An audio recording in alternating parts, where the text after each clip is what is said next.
Another Saturday afternoon of racing here at Belmont Park, the last for the Metropolitan season 2015-16. And Brad, we raced on a good 4 and it played pretty well.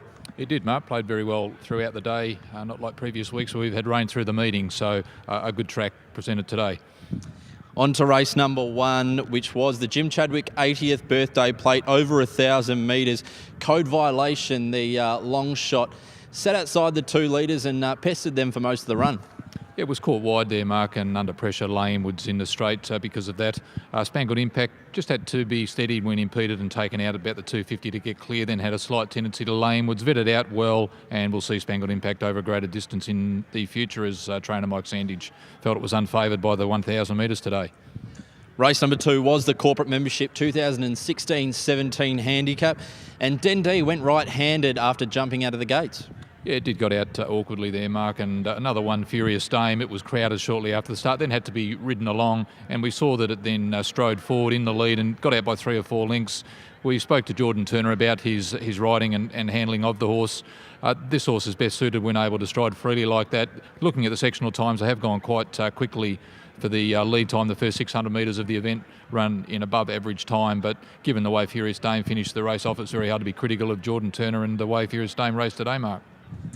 Race number 3 was the Young Membership 2016-17 handicap, over 1,200 metres, and American Star, new to the Simon Miller stable from Adelaide, was a bit fractious in the gates before the race. That's right, just a bit unsettled in the gates there, Mark, but didn't get out too badly in the end. Max Almighty held up for a short distance on straightening, and Crowder misstrode and unbalanced at the 1,000 metres mark and raced greenly through the run. On to race number 4, which was the Emirates Melbourne Cup Tour Dinner August 9 handicap, over the 2,100 metres, and Don't Get Caught probably hurt its chances at the start of the race when racing ungenerously on the inside there. Yeah, it was, Mark. Never really settled at all, did it? Raced keenly through the early and middle stages. Drive West had to work very, very hard and then obviously tired in the straight because of that. Present Arms didn't get the best of the starts. Slow to begin and lost 1 length and taken outwards at the 150 to get clear. Race number 5 was the Jockey Celebration Day August 6 handicap, over 1,300 metres, and Dusha Zakitsky looked to be motoring home along the inside, but was then taken out abruptly by Jordan Turner, which probably cost it nearly winning. It did. It had to come out quite abruptly, and we did speak to Jordan Turner about the way he moved outwards. My Greek Boy did react quite badly to that shift and balked and veered outwards quite quickly. My Greek Boy will now spell, but it may come back with a gear change, Mark, to rectify that in being green, shifting outwards away from other runners.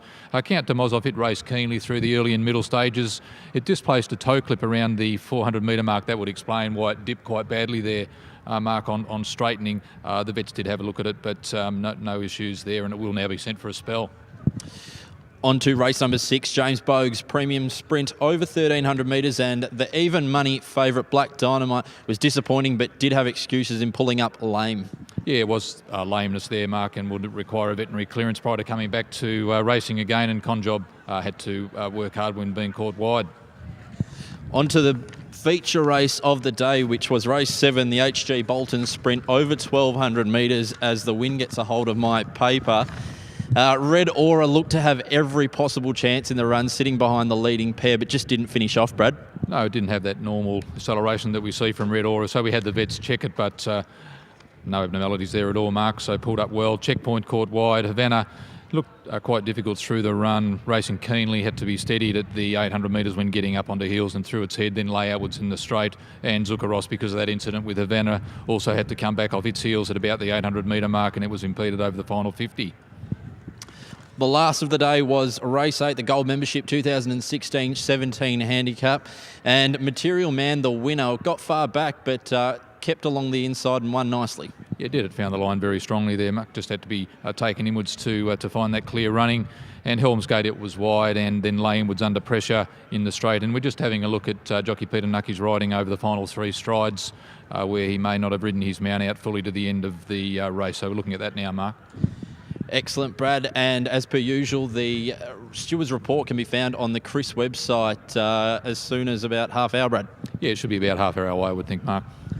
And also, just quickly, like to make a small mention to the team at Perth Racing and the Vision team, who have their last day tomorrow at Kalgoorlie, but they've been a great service to the team and to the WA racing now for many years. Thank you to the division team there.